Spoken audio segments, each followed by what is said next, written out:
মজুরি বৃদ্ধি সহ একাধিক দাবি নিয়ে মঙ্গলবার বিশ্রামগঞ্জ রেল স্টেশন সংলগ্ন এলাকায় অবস্থান বিক্ষোভ করেন ওএনজিসি কোম্পানিতে কর্মরত শ্রমিকরা। কোম্পানির সামনেই কর্মবিরতি করে বিক্ষোভে সামিল হন তারা।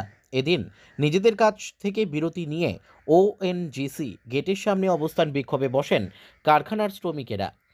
মালিকপক্ষ তাদের বেতন বৃদ্ধির দাবি জেনেও কোনোভাবে সুরাহা করছে না বলে অভিযোগ তাদের। মজুরি বৃদ্ধি না হওয়া পর্যন্ত তারা বিক্ষোভ চালিয়ে যাবেন বলেও তারা জানায়। তাছাড়া সুপারভাইজারের বিরুদ্ধে একাধিক ক্ষোভ রয়েছে কর্মরত শ্রমিকদের। তবে এই হুঁশিয়ারির বিরুদ্ধে মালিক কর্তৃপক্ষের কি প্রতিক্রিয়া তা এখনও জানা যায়নি। শ্রমিকের দাবি হলো পেমেন্ট হচ্ছে না। প্রথম কথা হলো পেমেন্ট হচ্ছে না। আজকে 13 তারিখে পেমেন্ট করেছে, কিছু কিছু লোক পেমেন্ট পেয়েছে, কিছু লোক পায়নি। তার জন্য আজকে আমরা কাজ আন্দোলন রাখছি। আমাদের পেমেন্ট হইলেই কাজে যাব। তার সাথে আমাদের দাবি আছে শ্রমিকের 500 টাকা মজুরি করতে হবে, তার সাথে 4টা ছুটি এবং টাইমটা 4টা থেকে 4:15 ভিতরে আমাদেরকে ফিল্টার থেকে ছেড়তে হবে।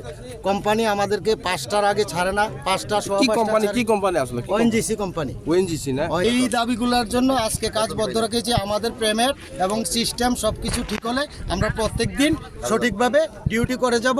আমাদের bureau report, news daily Bharat.